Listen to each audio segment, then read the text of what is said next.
Eddie Rester here. Today I'm with Howard Boone. Howard is a longtime member of Christ United Methodist, but also a longtime leader in our church. Thanks for joining me today, Howard. Thank you. Thank you for the opportunity. Today we're going to talk about the issues facing the United Methodist Church. We want to give you some historical background. Both Howard and I have been meeting with different groups along the way to explain this. And so today together we're going to offer you some perspective on what has been, what's led to this moment of disagreement and division in the United Methodist Church, and share with you a little bit of the process that we're in as a congregation. Just a little background. The United Methodist Church, for those of you who may not know, was birthed in the 18th century by a man named John Wesley. Over the course of the centuries, it has become a global denomination with over 12 million members in 136 countries. Over $6.3 billion is given every single year. 125,000 volunteers spread out around the world to do the good work of the kingdom, and we support 677 missionaries around the world. But right now, the denomination is in a moment of discussion and division. And in order to understand that, one of the terms I want to offer to you, teach you about, is general conference. And then Howard's going to share with you a little history of some things that have gone on at General Conference over the last 50 plus years. General Conference is the body that governs our denomination. It meets every 4 years. Typically, it would meet in 2020, 2024, 2028. There are 1,000 representatives who come to General Conference, half clergy, half lay, and they come from around the world. The United Methodist Church is the only truly global denomination in how we plan and carry out ministry. Other churches plan from the United States and carry out ministry around the world. But we have leadership and representation from every corner of the globe who come together at General Conference.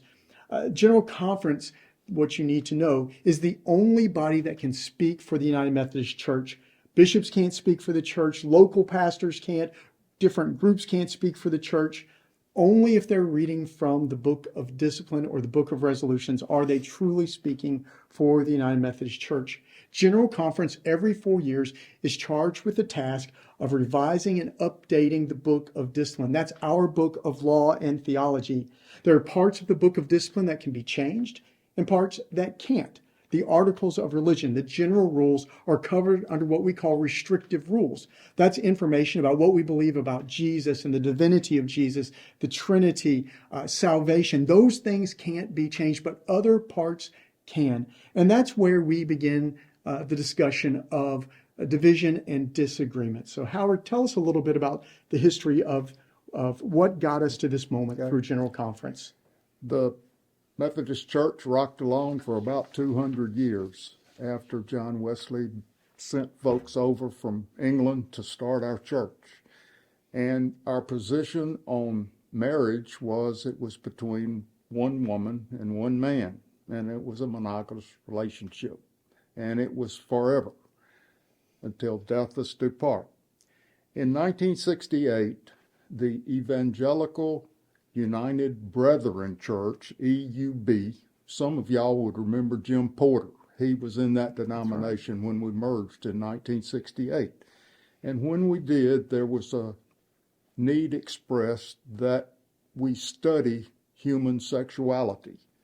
So in 1972, the General Conference came together and considered human sexuality.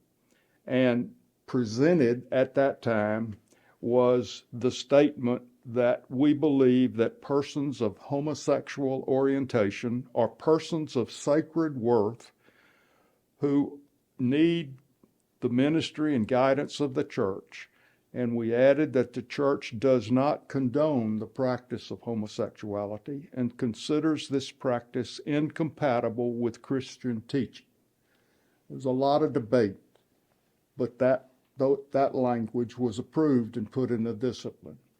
Every 4 years after that, there was great discussion about that clause and additional parts of the discipline that was added. And over time, the church approved changes, amendments to the discipline, which brought us to a more conservative position in the church. And the summary of those is that we continue with the language that was approved in 1972. We can't fund any caucuses or groups who fund gay or lesbian issues. Pastors cannot do gay weddings. Our facilities can't be used for that. And we don't ordain homosexual, self-avowed practicing homosexuals as pastors. So that's kind of where we are. So the question becomes, if that's where we are, then why the conflict? Why are we there? And what would you say to that, Howard? What's brought us, if that's where we are, why are we fighting about it? Well, I think the language positions some in the church to not encourage homosexuality or the practice of homosexuality. Same-sex marriages are not allowed. And there are those, a growing number of delegates to the General Conference are beginning to get closer to being in the majority. Right. The enforcement has been a big issue. Yes. Enforcement has been a big issue over the last, particularly 16 to 20 years, which has caused a lot of frustration, pain, and anger among people who want to maintain and enforce what the Book of Discipline actually says. As you can imagine, a denomination of 12 million people around the world, it's hard to find disagreement about a lot of things. And this is one of the issues that people in different places, not only in the United States, but around the world, disagree on. The Germans and the Russians disagree. The Africans disagree with some folks in the United States. The Filipino United Methodists disagree with South Korean United Methodists. So this has become a contentious issue, and enforcement has become a problem. General Conference in 2016 was kind of a bellwether moment. The General Conference became consumed by the argument. And one of the things that they did wisely was they handed the bishops the opportunity to lead in this moment and to create a special called General Conference in 2019. In 2019, I went to the special called General Conference in St. Louis. I went as an observer, not a delegate, to see what was going to happen. And it was painful. There were a lot of arguments. The bishop's plan failed. A traditional plan passed. There were mandatory minimum sentences given for pastors who broke the Book of Discipline. It was very painful. And it became very clear that the covenant that held us together could not hold all of us together any longer. One of the wise things, Howard, that the General Conference 2019 did is they kind of looked ahead. They realized that there would, at 2020, the General Conference 2020, that there would be probably a plan of division that happened. And so they passed paragraph 2553. Paragraph 2553 allowed for a gracious exit of churches who disagreed on the matter of human sexuality. It set a common financial term for churches around the denomination, and it released churches from the trust clause. Howard, what's the trust clause for people who don't know what the trust clause is? The trust clause is put in each deed for property owned by the Methodist Church. Our church deed has in it provision that we don't own all of our church property. The Methodist Conference, Mississippi trustees for the Methodist Conference, hold in trust our property. And Wesley put that in. It's interesting, he put it in there to keep pastors who would come into a church and steal the church property. That's right. From the church that was there. So it started out as a good thing. Now it prevents this moment. So, and we're not the only denomination with that. Presbyterians, Episcopalians, lots of denominations have had the same protection for the denomination. But paragraph 2553 allowed until December 31st, 2023, for churches to leave with a set financial term their property, and it set aside the trust clause. Now, General Conference 2020 was supposed to come up with the terms of division, but Howard, what happened in 2020? Well, we all know COVID hit, pandemic, and the General Conference was not held. Correct. And so, paragraph 2553 was supposed to be a gracious exit that gave churches 3 years past General Conference 2020 to make a decision. 2020 didn't happen. 2021 didn't happen. 2022, they were going to try to have it then, but they were worried about people from Africa, Russia, and other places still getting visas from those 136 nations to come to the United States for General Conference. And so they punted to 2024 for General Conference.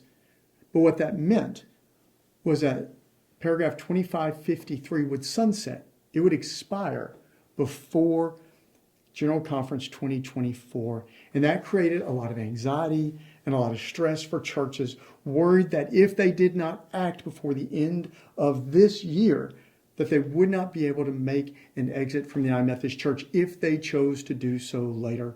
Now, our annual conference board of trustees back in October of 2022 understood the anxiety and the stress that was creating for churches. And so they mapped out an alternate path past January 1st, 2024 that would last until the end of 2025 to allow churches to have the same financial terms but leave under a different paragraph of the book of discipline. At Christ United, we've begun a process to consider, to discern our way forward. Howard, tell us a little bit about the process that we've put in place here at Christ United.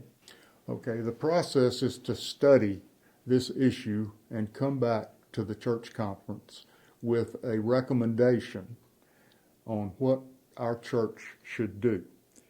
The members of that team, it's a diverse group: Ginger Arledge, Beth Boone, Ashley Chambliss, James Coggin, Kevin Fuller, John Gresham, Beverly Johnston, Joe Mallard, George Nichols, Stephen Sampson, John Turner, Sandra Underwood, and Libba Wise. It's a diverse group in terms of age, length of time in our church. It's an excellent group of people who have come together to find God's will for our church and then make a recommendation to the church council. Ultimately, they will make a recommendation. Along the way, they're planning information sessions. We had a prayer time this summer. There'll be more times to pray. You'll be hearing a lot more about opportunities for you to engage their work. They've been doing a lot of studying. One of the things that they've done is that they've launched a website. If you haven't seen it yet, I encourage you to go there. Simply go to the church website, christunitedjxn.org, click on the resources page, and you'll see the Discernment Team webpage listed there. A lot of great information for you, frequently asked questions, videos, podcasts, different things for you to help you understand as well. And we hope that you will take advantage of that. Howard, any final words, any closing thoughts today? One thing, John Wesley was quoted this way: "I am not afraid that the people called Methodist will cease to exist, but I am afraid that they should only exist as a dead sect without the power to continue the religion that they started. This undoubtedly will be the case unless they hold fast to the doctrine, spirit, and discipline with which they first set out." I would encourage us all to go to the information sessions that'll be coming up, to pray for the discernment committee and their decision, and pray for your own thoughts about what you would vote for if that comes about. We called it a discernment committee, discernment team, because we wanted them to discern the will of God. And that's what we're about. And we hope that you'll pray about that, pray with us, and pray for us. Thank you for your time.